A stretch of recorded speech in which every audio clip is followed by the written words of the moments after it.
प्रधानमंत्री नरेंद्र मोदी की संसद भवन में दाखिल होते हुए तस्वीरें आ चुकी हैं। कल भी हमने देखा था कि जब बजट सत्र की शुरुआत हुई थी, प्रधानमंत्री ने कहा था कि सबके लिए कुछ ना कुछ इस बजट में शामिल रहने वाला है। तो ये अच्छे संकेत, एक पॉजिटिव सकारात्मक संकेत इस वक्त मिल रहे हैं। हालांकि इसका असर भारतीय शेयर बाजार पर भी दिखाई दे रहा है। सेंसेक्स और निफ्टी दोनों ही हरे निशान के साथ सुबह खुले हैं और सभी को दरअसल इस बात का इंतजार रहता है कि हर वर्ग के लिए वित्त मंत्री के पिटारे में बजट में क्या खास रहने वाला है।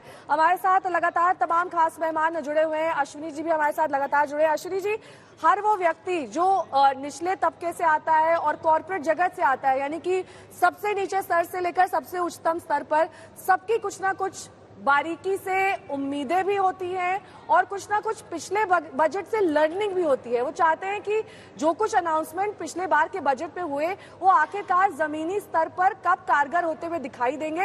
ये दरअसल एक बहुत बड़ा सवाल है। लेकिन इससे पहले कि इसका जवाब लें, थोड़ा मुझे लगता है कि इन तस्वीरों पर कमेंट्री कर दें।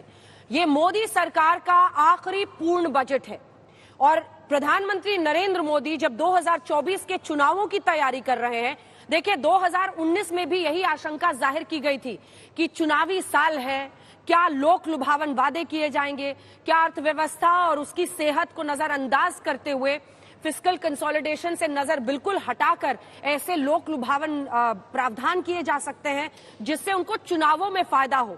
लेकिन ऐसा नहीं हुआ और प्रधानमंत्री नरेंद्र मोदी ने हमेशा जो संकेत दिए हैं या जो वित्त मंत्री रहे हैं उनके साथ, उन सभी ने इस तरह का एक संकेत साफ दिया कि हम अर्थव्यवस्था की सेहत के साथ कोई खिलवाड़ नहीं करेंगे और शायद ये भारत की अर्थव्यवस्था को मजबूत रखने में एक बड़ी कड़ी रही है। दूसरी तस्वीर में आप निर्मला सीतारमण को देख रहे हैं। 2006 में बीजेपी इन्होंने ज्वाइन किया था, लेकिन उसके बाद से देखिए फिनोमिनल राइज, प्रवक्ता बनी वो पार्टी की और ज्यादातर चूंकि शुरू में अंग्रेजी में बहुत कंफर्टेबल थी, अंग्रेजी चैनलों पर देखी, फिर धीरे धीरे उन्होंने हर भाषा में आगे बढ़ती चली गई और उसके बाद से मंत्री बनी, जूनियर मंत्री बनी सरकार में और उसके बाद से उनकी उछाल आप देख रहे हैं। एनडीए की सरकार में वो न सिर्फ रक्षा मंत्री बनी, बालाकोट एयर स्ट्राइक्स जब हुआ तो वही रक्षा मंत्री थी देश की, बतौर वित्त मंत्री 5वां बजट वो इस बार पेश कर रही हैं। तो दो ऐसी किरदार आप देख रहे हैं इस वक्त अपने टेलीविजन स्क्रीन पर जो शायद बाजार को ये संदेश दे रहा है कि हमारी नजर अर्थव्यवस्था की सेहत पर रहेगी, हम उसका ख्याल रखेंगे। लेकिन इन सब के बावजूद पिछले 8 सालों में मिडिल क्लास या टैक्स स्ट्रक्चर में हमने कोई बड़ा बदलाव नहीं देखा है। मैं डायरेक्ट टैक्सेस की बात कर रही हूं और उस पर लोगों की नजर रहती है क्योंकि उससे डायरेक्ट राहत, महंगाई की मार लोग झेल रहे हैं, कोविड की मार झेली है। सरकार ने खुद माना है कि कई लोगों की नौकरियां और उनके निजी जो बजट रहता है उसको नुकसान हुआ है। ऐसे में क्या उनकी राहत के लिए सरकार कुछ इस बार करने वाली है?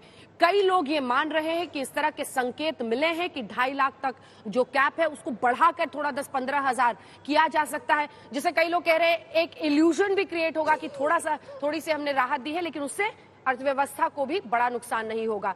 तो ये जो दो किरदार हैं आज मोदी सरकार के आखिरी बजट, पूर्ण बजट में, मोदी 2 में, वो एक बहुत बड़ा संकेत इस बात का भी होगा और इसीलिए शायद हम बाजार में भी उछाल देख रहे हैं कि फिस्कल प्रूडेंस, यानी कैसे अर्थव्यवस्था को फिस्कल डेफिसिट ना बढ़ाया जाए, अर्थव्यवस्था को भारी नुकसान ना हो, लेकिन इसी के साथ सब कुछ मैनेज भी करना है। क्योंकि देखिए ओल्ड पेंशन स्कीम का जिक्र मैं बार बार इसलिए कर रही हूं क्योंकि यहां से सफलता की लत राजनीतिक पार्टियों को लग रही है। तभी आप देखिए देवेंद्र फडणवीस जो महाराष्ट्र में, वो कह रहे हैं कि मैं भी इस पर नकारात्मक नहीं हूं, जबकि बाकी राज्यों में उनकी सरकारें नहीं दे रही हैं। यानी ये एक ऐसा मुद्दा बन सकता है, इसको लेकर जो आवंटन होगा उस पर भी नजर रहेगी और इसी के साथ जो अन्य स्कीमें हैं सरकार की, क्योंकि उनको प्रधानमंत्री आवास योजना, किसान सम्मान निधि और इसी के साथ जो अन्य ऐसी योजनाएं हैं उनके लाभार्थियों के जरिए और जो फ्री राशन भी बांटा गया था लंबे वक्त तक, उन सबसे बहुत फायदा चुनावी तौर पर मिला है। तो लाभार्थियों पर भी फोकस रखना है, लेकिन इसी के साथ कैसे ये दोनों शख्सियतें जो आप अपने टेलीविजन स्क्रीन पर देख रहे हैं इस वक्त, अर्थव्यवस्था को एक नई दिशा देते हैं या उसी तरह से एक नॉन इवेंट तौर का बनकर, क्योंकि कई बार हम लोगों को दूरबीन से नेहा बजट के बाद देखना पड़ता है कि इसमें खास बात क्या थी, क्या उसी तरह का नॉन इवेंट इस बार रहेगा प्रधानमंत्री का इस बजट पर, क्या उनकी सरकार की नीति और सोच रहेगी, इस पर भी नजर है। खास तौर पर रूरल इलाकों का जिक्र हमेशा किया जा रहा है अभी इस दौरान इस बजट के, क्योंकि सरकार की नजर यह है, एक वक्त पर कांग्रेस जहां पर फोकस करती थी रूरल पॉपुलेशन, उन पर नजर। और ये बीजेपी के बारे में कहा जाता था कि इनका तो शहरों वाला जो अर्बन वोटर है, अगड़ी जातियों वाला, वो सिर्फ इनके साथ है। लेकिन बीजेपी ने वहां से फोकस हटाकर तमाम जातियां जो ग्रामीण इलाके हैं वहां तक अपनी पकड़ प्रधानमंत्री की इन फ्लैगशिप स्कीम्स के जरिए बनाई है और उनको वो इंटैक्ट रखना चाहेंगे। कैबिनेट की बैठक शुरू हो गई और कैबिनेट की बैठक शुरू होने के साथ ही इस बात पर भी फोकस रहेगा, जैसा कि अंजना कह रही थी, कि क्या वाकई एक नॉन इवेंट आज का ये बजट का दिन रहने वाला है। हमारे साथ आलोक जी भी लगातार जुड़े हैं। आलोक जी, आप लगातार यही कहते आए हैं कि जो कांग्रेस ने जिन स्कीम्स की शुरुआत की थी उन्हें ही दूसरा अमली जामा पहनाकर मोदी सरकार उन्हें बुनाने की कोशिश करती है, अलग अलग सेक्टर, अलग अलग वर्ग को छूने की कोशिश करती है। सच्ची सोच जो है वो कांग्रेस की थी, वही सबसे ज्यादा सोचती थी आम आदमी के बारे में, किसान के बारे में, मध्यम वर्ग के बारे में। तो अब जो कुछ हो रहा है वो दरअसल एक तरीके से एक नए कपड़े में वही पुरानी चीजों को रखा गया है।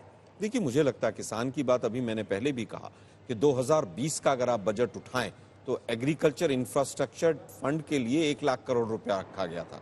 अभी मैं देख रहा था कल एक रिपोर्ट में मात्र 13,000 करोड़ रुपया उसमें से खर्च किया गया है। तो किसानों को तो सबसे ज्यादा इन्होंने ठगाई है। एमएसपी की बात ले लीजिए, चाहे जीएसटी लगाने की बात ले लीजिए, हर स्पेयर पार्ट के ऊपर, हर चीज के ऊपर। किसानों का बेड़ा गर्क तो इन्हीं 8 सालों में हुआ है। उसके पहले तो खुशहाली की जो गाथाएं लिखी जा रही थी किसानों के मद्देनजर, 9 वर्षों में अगर आप देखेंगे तो पर कैपिटा जो किसान की आय है वो घट गई है।